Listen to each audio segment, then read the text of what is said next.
दोस्तों, आपका स्वागत है पार्ट 3 में। यहाँ पर हमारे हीरोइन को हमारे हीरो की वॉच मिलती है। वह ध्यान से उस वॉच को देख रही होती है। फिर वह आदमी हमारे हीरो के पास कार लेके आता है। फिर हमारा हीरो उस कार में बैठ जाता है। कहता है कि मिलकर अच्छा लगा, मैं उसी बारे में सोच रहा था, तुम इतने वक्त गायब होने में कामयाब कैसे रहे। हमारा हीरो कहता है कि तुम चाहते क्या हो। वह कहता है जुंगमी सुख। किम वू जिन कहता है कि जुंगमी सुख, यह नाम मैंने पहले कहीं सुना है। डॉक्टर कहता है कि तुम उस विक्टिम की बात कर रहे हो।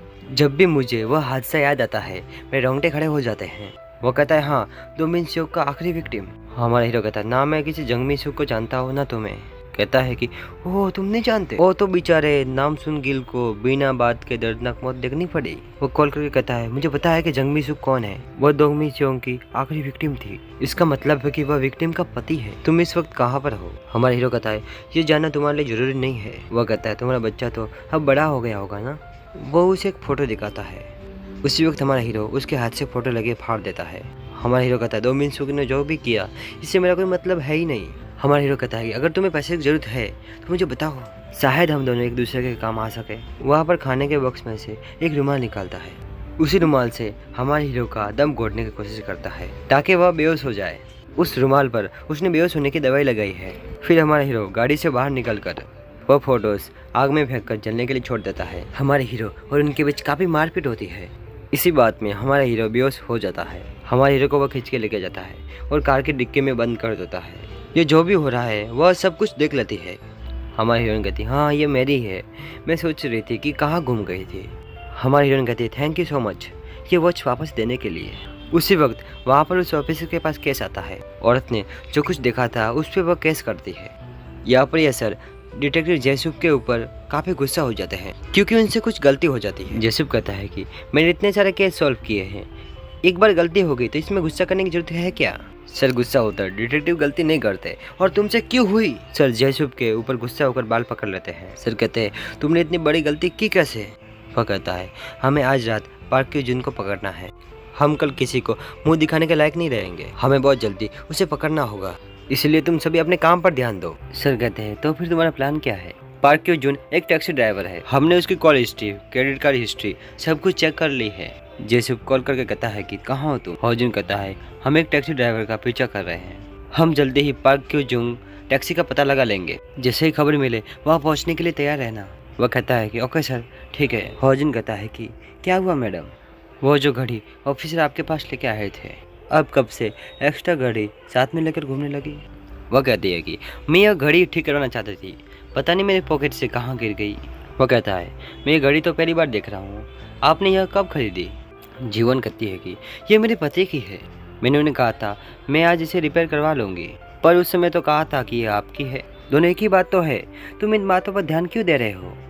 हॉजुन कहता है मैं तो ऐसे ही पूछ रहा था। इसी बात पर हमारी हीरोइन उन पर गुस्सा हो जाती है। डॉक्टर कहते हैं अपना सर का ख्याल रखना, मैंने पट्टी कर दी है।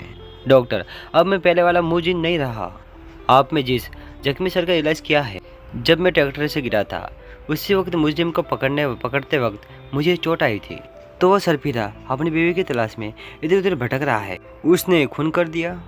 सरफिरा तो था ही, सनकी भी हो गया। वो कहते हैं अच्छा ठीक है मैं काम पे जा रहा हूँ। डॉक्टर कहते हैं अच्छा होगा दो यूसुन को वो जल्दी पकड़ ले। किमवूजिन कहता है इसमें दो यूसु कहाँ से आया। डॉक्टर कहते हैं उसे पकड़ ले तो मालूम पड़ जाएगा लाश कहाँ पर है। किमवूजिन कहता है क्यों। डॉक्टर कहता है हर बात समझानी पड़ेगी क्या। हॉजुन आंटी को टैक्सी ड्राइवर का फोटो दिखाता है। आंटी कहती है ये वही था, उसने मेरे गेस्ट के साथ मारपीट की और उसे लेकर गया। हमारी हीरोइन कहती है क्या तुम उस विक्टिम को जानते हो, उसने कहा था कि वो यहाँ पर घूमने आया है। जीवन कहती है उसने पे कैसे किया था, कैश दिया था, उसने रिसिप्ट कुछ मांगी थी, उसने नहीं मांगी।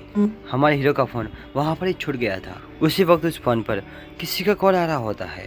फिर हमारी हीरोइन उस फ़ोन की तरफ बढ़ती है। वह फ़ोन और किसी का ही नहीं हमारे हीरो का होता है जो कि गिर गया था। आंटी कहती है कि अरे यह उसी का फ़ोन होगा, वह दोनों यहीं पर तो लड़ाई कर रहे थे, क्या बात है।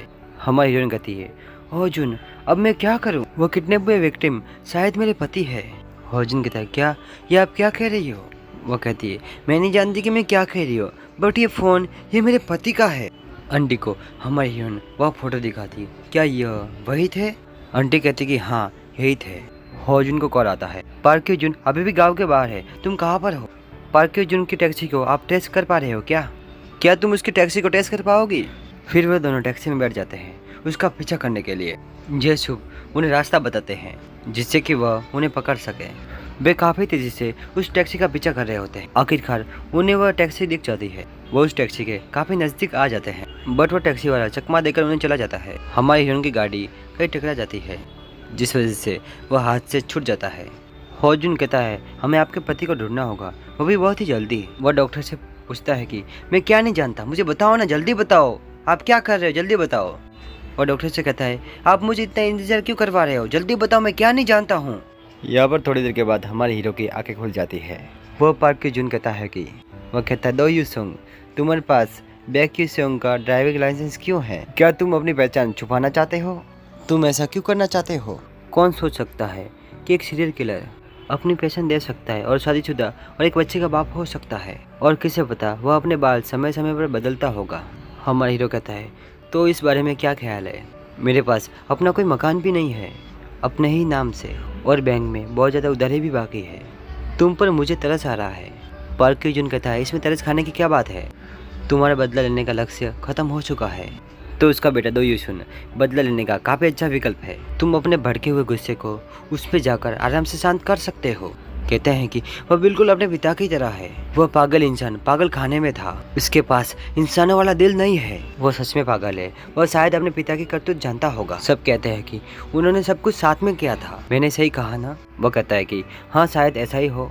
जब वह पार्क की जुन कान पास में लाता है तब हमारा हीरो उसके कान को काट लेता है, जिसकी वजह से पार्क की जुन के कानों से खून आने लगता है। हमारा हीरो कहता है तुम कुछ भी कर लो, तुम हार चुके हो, क्योंकि मैं अभी साबित करने के लायक नहीं हूँ, क्योंकि जो कि मुझे पता ही नहीं है और मैंने यह किया ही नहीं है। क्या तुम अभी समझ रहे हो? मुझे पता है कि तुम मेरे साथ क्या करने वाले हो। हालांकि मैं ये बात जानने के लिए अभी भी उत्साहित हूँ। जेसुप कहता है हेलो, क्या चल रहा है वहाँ पर, क्या तुम लोग ठीक हो? हमारी हीरोइन कहती है हाँ हम ठीक है। ज़्यादा जरूरी बात पार्क के जूंगे, हमें उसे जल्दी ढूंढना होगा। मुझे लगता है वह मेरा पति है। कहती है जिसका अपहरण हुआ है वह मेरे पति है। वह कहता है क्या, मगर क्यों? वह कहती है नहीं पता, मैं समझ नहीं पा रही हूँ, मुझे कुछ नहीं पता। वह होटल में क्यों गए थे? होटल के मालिक ने कहा कि वह ताज़ी हवा खाने गए थे। डिटेक्टिव मुझे बताइए मुझे क्या करना चाहिए, मुझे कुछ भी समझ में नहीं आ रहा है। वो बहुत ही फ्रस्ट्रेट हो जाती है, इनसिक्योर हो जाती है हमारी हीरोइन। वो कहती है मैं कैसे ढूंढूं मेरे पति को? तुम्हें पता है ना टैक्सी ड्राइवर ने नामसुन गिल की कैसे हत्या की थी? आप बहुत सारे कम्युनिटी से निपट चुके हो, आपने बहुत सारे अपहरणकर्ता को पकड़ा है। यहाँ पर डिटेक्टिव जी होप को कुछ आइडिया आता है। डिटेक्टिव जी होप कहते हैं कि तुम जितना जल्दी हो सके पार्क के घर पर आओ, जल्दी आना, टाइम वेस्ट मत करना। डिटेक्टिव आकर ये खबर देते हैं कि उसका अपहरण हो गया है। उसके पापा कहते हैं कि उस हत्यारे ने मेरे बेटे का अपहरण किया क्यों? वो उनसे पूछते हैं कि क्या आपने कभी दो यूनसू के बारे में सुना है? उसके पापा कहते हैं नहीं, ये नाम तो मैं पहली बार सुन रहा हूँ। डिटेक्टिव कहता है कि दो यूनसू एक सरपंच की हत्या के मामले में फरार है 18 साल पहले। क्या आपको इस सीरियल किलर याद है जो इस गांव में हुई थी? शायद आपको उस बारे में याद आ जाए। उसकी मम्मी कहती है कि नहीं मुझे नहीं पता, हमें कुछ पता नहीं है। उसकी माँ कहती है दो यूनसू के बारे में आप इतना पूछ क्यों रहे हो? वो डिटेक्टिव कहता है कि जिसने आपके बेटे को किडनैप किया है वो दो यूनसू के बारे में बार बार पूछ रहा है, आपको हिंट दो जिससे दो यूनसू को पुलिस पकड़ ले। डिटेक्टिव कहते हैं हमने जो सोचा था ये उससे आसान था। इस तरह की स्थिति में पीड़ित के परिवार से बात करना बहुत मुश्किल होता है। उनका कहना प्लीज़ हमारे बेटे को बचाकर वापस ले आओ, क्या पुलिस बस इसी लायक है? वो कहता है मुझे भी ये थोड़ा अजीब लगा, जैसे कि वे इस केस में दिलचस्पी ले रहे हो बजाय इनके बेटे की सुरक्षा के। उसकी माँ कहती है कि ये मुझे पागल कर देगा, नहीं जानती कि वह कमीना आखिरकार चाहता क्या है। फिर उसकी माँ उसके बेटे के कमरे में जाती है जहाँ पर उनका असली बेटे को ऑक्सीजन पर रखा होता है। मुझे पता है कि उसने ये सोचकर अपहरण किया होगा कि वह एक दो यूनसू है, और कहती है कि अगर अपहरणकर्ता पकड़ा गया तो उन्हें पता लग जाएगा ये सॉन्ग की पहचान लेकर जी रहा है। तुम्हें बताओ हमारे अलावा इसका कौन है? उसके पापा कहते हैं वो दो यूनसू को मार डालेगा। सुनो, अगर हम दोनों जिंदा न रहे तो बस हम दोनों ही हैं जो कि इस बारे में सच जानते हैं। फिर वो पानी चालू कर देता है ताकि वह दो यूनसू को मार सके और उससे सच जान सके। कहता है तुम्हारे पास अब भी समय है खुद को बचाने का। दो यूनसू कहता है मैं तुमसे पहले भी कह चुका हूँ, मैं साबित नहीं कर सकता जो कि मैं जानता ही नहीं हूँ। वो कहता है कि 12 मई 2002 रविवार था और मौसम बहुत ही अच्छा था, इसलिए कोई भी बाहर घूमने जा सकता था, कई डेट पर या ऐसे ही। तो उस दिन तुम क्या कर रहे थे? दो यूनसू कहता है क्या तुम इस वक्त मजाक के मूड में हो? वह कहता है जिस दिन मीसुक गायब हुई थी एक बड़ी गाड़ी थी जिसका नंबर था 3194। यह वही गाड़ी थी जिस दिन वह गायब हुई थी। तुम्हें पता होगा क्योंकि वह तुम्हारे पिता की गाड़ी थी। वह अपने हाथ पर 12 मई 2002 लिखता है, दोपहर को 2:30 बजे, सियोन टूडोंग, जंग यू ही, JNQ होटल में काम करने वाला। कहता है ये तो बहुत इंटरेस्टिंग हो रहा है। वह कहता है कि दोपहर के 2:30 बजे सियोंग टूडोंग में वहाँ पर एक गवाह था। वहाँ पर मिसू को ज़बरदस्ती मिनस्यू के गाड़ी में डालते हुए देखा। गवाह ने गाड़ी का नंबर याद कर लिया और पुलिस को बुलाया और 2 मिनस्यू को पूछताछ के लिए बुलाया गया। फिर क्या पूछताछ करके उसे छोड़ दिया गया क्योंकि उसके बेटे ने अपने पिता को बचाने के लिए बहुत ही अच्छी योजना बनाई थी। अगर उन्होंने 2 मिनस्यू को उस वक्त पकड़ लिया होता तो मिनसुक अभी जिंदा होती। यह मिनसुक को बचाने का आखिरी मौका था। हीरो कहता है मैंने सिर्फ सच बोला था। उस दिन की सुबह से अगले दिन तक मैं हर वक्त उसके साथ था। तुम मेरी बात मानो, मैंने तो गवाही भी दी थी। उस वक्त मैंने जो भी कहा था सब सच कहा था। किडनैपर कहता है अगर तुम सच कह रहे हो तो फिर 2 मिनस्यू की गाड़ी अपने आप अपहरण कर रही होगी। हीरो कहता है कि एक हिसाब से वह पीड़ित नशे में होगी, अपनी बात चेंज कर दी होगी। मैं कह रहा हूँ ना, मेरी गवाही बिल्कुल सच थी, जो कि वह अपने बात से पलट गई, जैसे कि उसे कुछ याद नहीं है। मुझे मारने से जो तुम सोच रहे हो वो बदलने वाला नहीं है।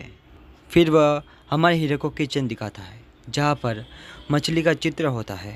किडनैपर कहता है मिसू के पास ऐसा ही था और तुम्हारे पास भी ऐसा ही है, नाम सुख गिल ने मुझे बताया। किडनैपर कहता है अब अचानक से तुम्हारी बोलती क्यों बंद हो गई? उसके पास ऐसा क्या हो सकता था? मिसुक ने अपने पास रखा खुद के गायब हो जाने तक। ये पास्ट की कहानी है। यहाँ पर 2 मिनस्यू की तस्वीर होती है। यहाँ पर हिंसू गाना सुनते सुनते सो रहा होता है। वो उसे देती है और कहती है कि गोल्ड फिश गुड लक लेके आती है। कहती है कि इसे हमेशा अपने साथ में रखना।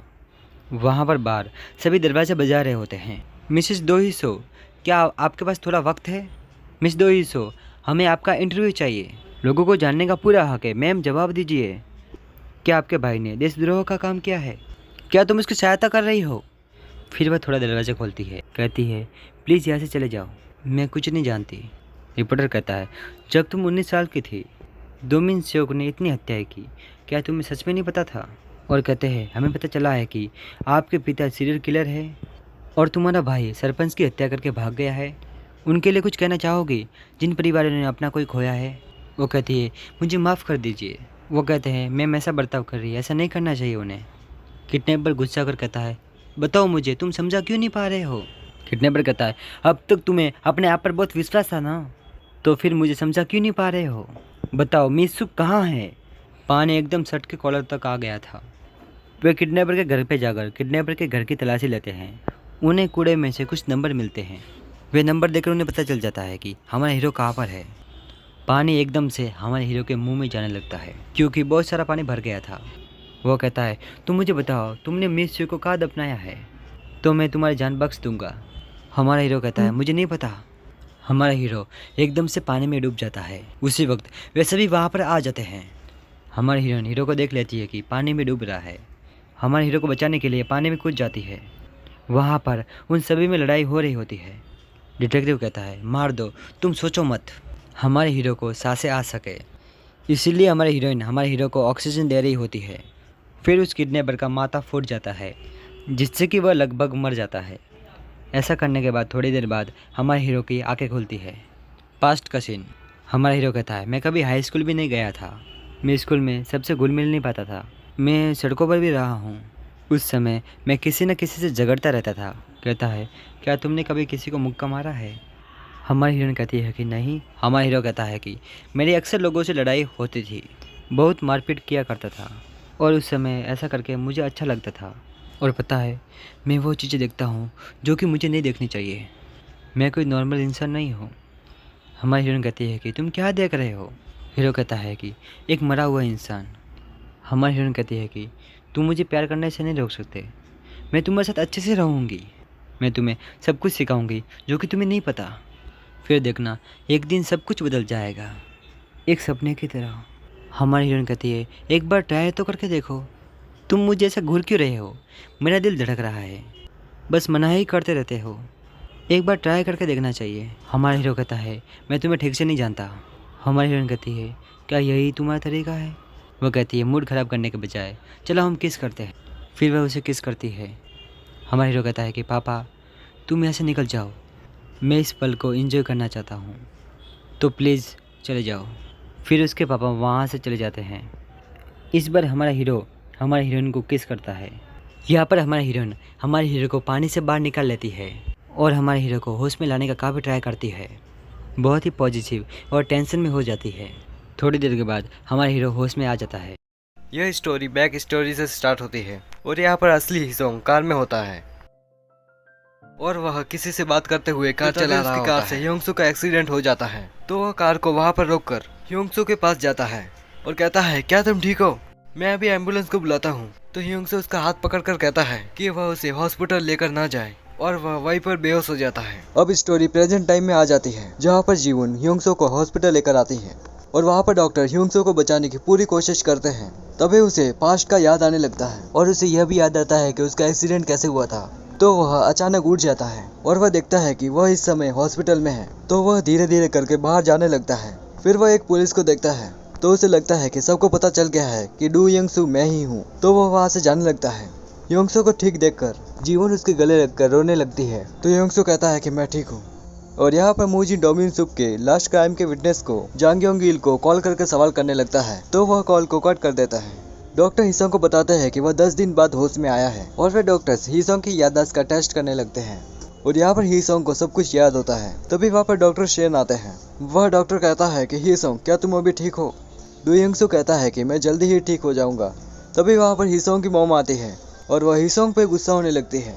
तो यहाँ पर उसका हस्बैंड उसको शांत होने के लिए कहता है। फिर तभी हिसोंग की माँ सभी को बाहर जाने के लिए कहती है तो वे बाहर चले जाते हैं और हिसोंग की मॉम कहती है कि अब क्या होगा। तो उसका हस्बैंड कहता है कि टैक्सी ड्राइवर की सिचुएशन बहुत ही खराब है तो हिसोंग ज़्यादा चिंता न करे। तो हिसोंग की माँ कहती है कि जीवन को शक नहीं होगा कि वह वहाँ पर क्या कर रहा था। तो डू यंग-सू कहता है कि उसने जीवन से कहा है कि मूजिन के पीछे गया था ताकि वह डोमिन-सुक के बारे में जान सके।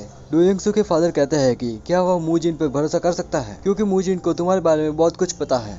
तो हिसोंग कहता है कि उसके पास मूजिन की वीकनेस है तो वह मूजिन के ऊपर भरोसा कर सकता है। तो हिसोंग के फादर कहते हैं कि सबसे बड़ी प्रॉब्लम टैक्सी ड्राइवर है। तो हिसोंग की मॉम घबराते हुए कहती है कि तो उसे कैसे हैंडल करना है। तो हिसोंग के फादर उसे घर जाने को कहते हैं और इस बात को लेकर घबराने को मना करता है।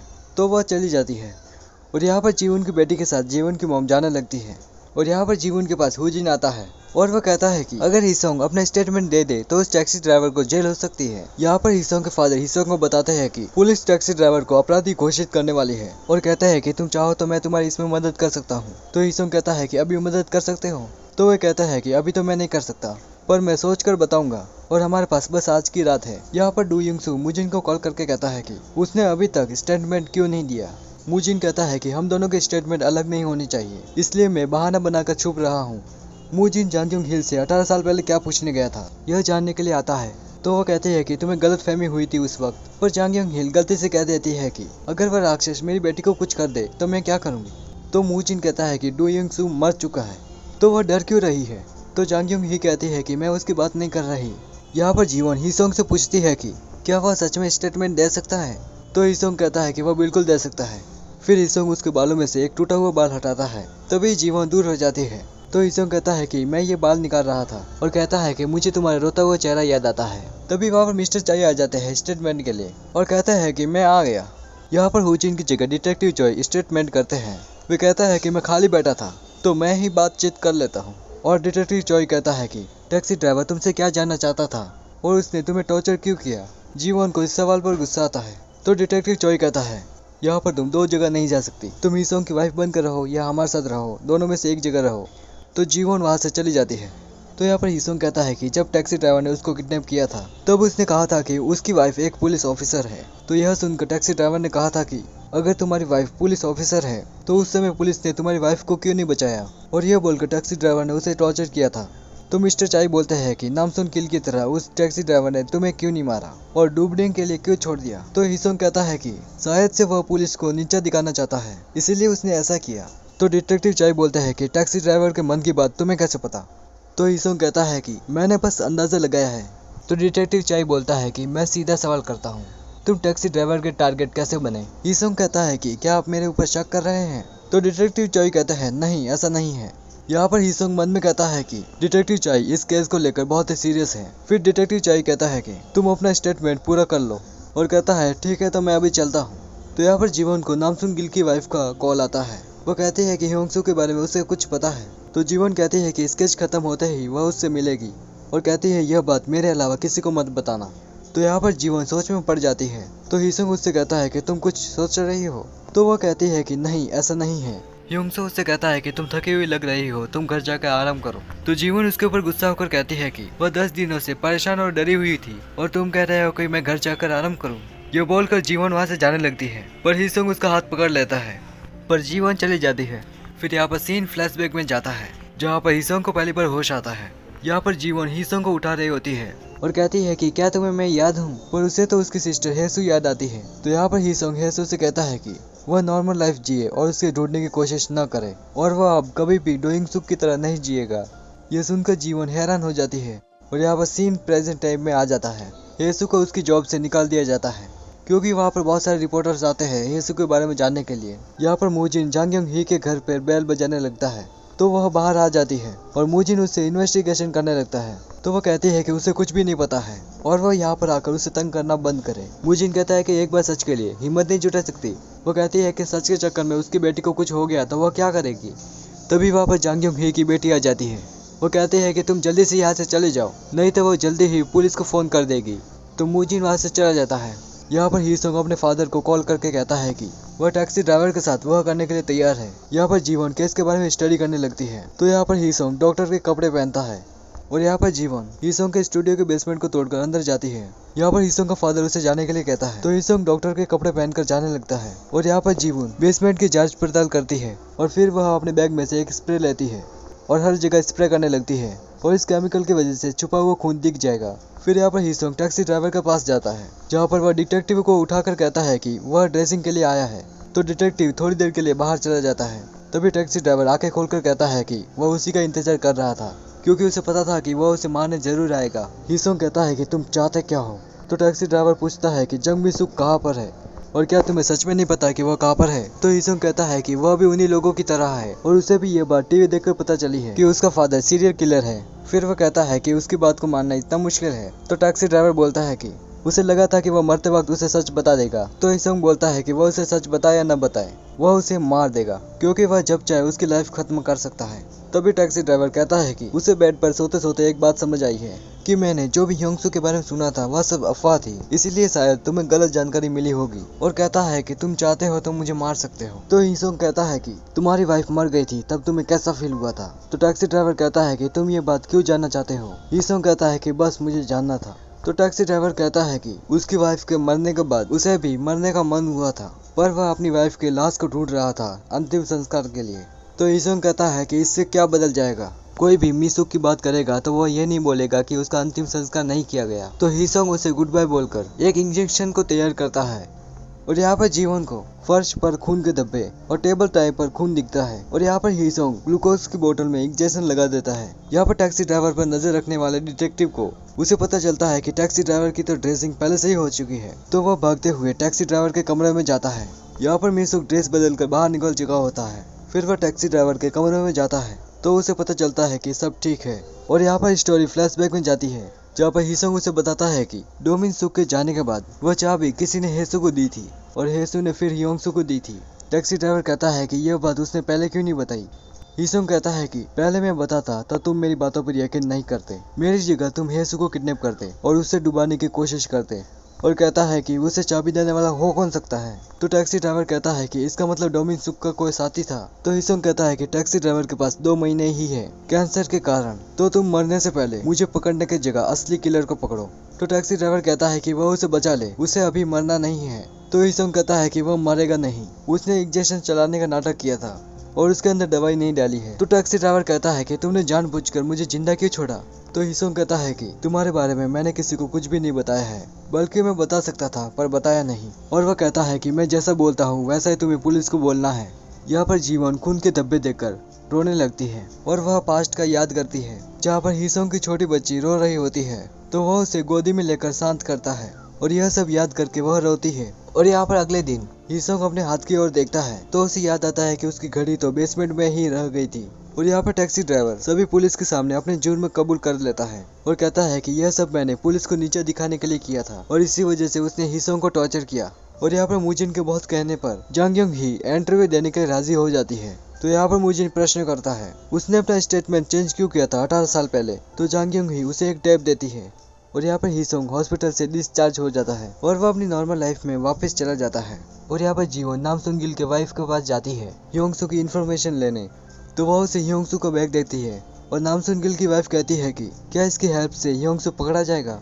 तो जीवन कहती है कि वह योंगसू को जरूर पकड़ेगी। यहाँ पर मुजिन जब वह टैप ऑन करता है उसमें कोई पार्क क्योंग ही को धमकी दे रहा होता है और वह कहता है कि विलेज फॉरमैन भी इसलिए मरा था क्योंकि वह दूसरों के काम में टांग अड़ा रहा था और कहता है कि तुम भी हमारे काम में टांग मत अड़ाओ नहीं तो तुम मर जाओगी। और यहाँ पर नामसुन गिल की वाइफ कहती है कि योंगसू जैसा किलर जेल में होना चाहिए। तो यहाँ पर जीवन कहती है कि ये जरूरी नहीं है, मैंने योंगसू के बारे में रिपोर्ट पढ़ी है, किसी ने भी उसे खून करते हुए नहीं देखा है। तो नामसुन गिल की वाइफ कहती है कि मेरे हस्बैंड ने कहा था कि योंगसू नॉर्मल नहीं है। जीवन कहती है कि कोई भी साइकोपैथ कमजोर लोगों का ध्यान नहीं रखते, पर योंगसू ने तो 10 साल तक एक कुत्ते को पाला था। लोग योंगसू के बारे में कोई भी बातें बनाए पर मैं उसे सच्चे क्राइम के साथ पकड़ूंगी। तो नामसुन गिल की वाइफ कहती है कि मैंने योंगसू के बारे में बहुत सारी बातें सुनी हैं। तो जीवन कहती है कि जब मैं ये अपने आंखों से देखूंगी तभी सच मान। यहाँ पर स्टार्ट में ऐसा होता है कि हीरो और हीरोइन एक दूसरे को किस कर रहे होते हैं और रोमांस कर रहे होते हैं। फिर यहाँ पर सुबह हो जाती है, हमारा हीरो सो रहा होता है, हमारी हीरोइन मन में सोच रही होती है तुमने ऐसा क्यों किया,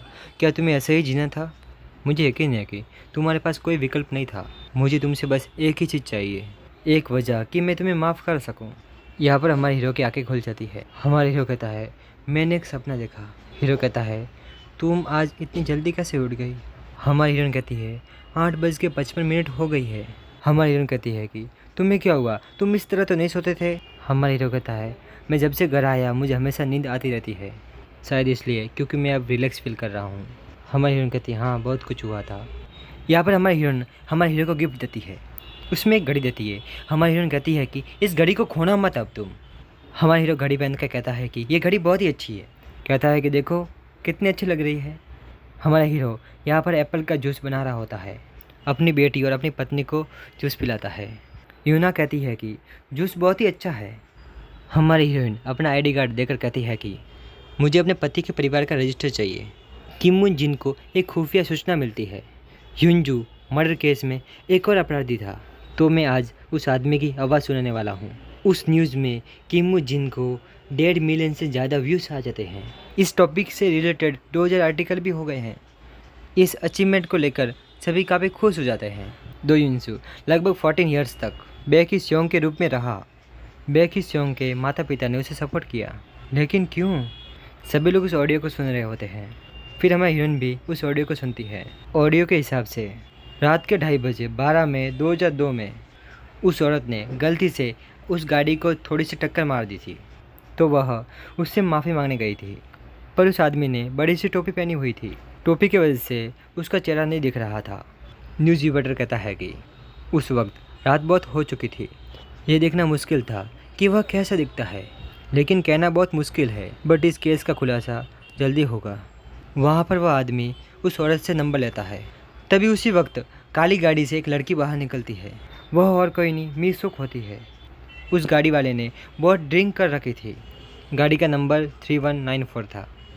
फिर उस गवाह ने पास के पुलिस स्टेशन पे रिपोर्ट करवाई।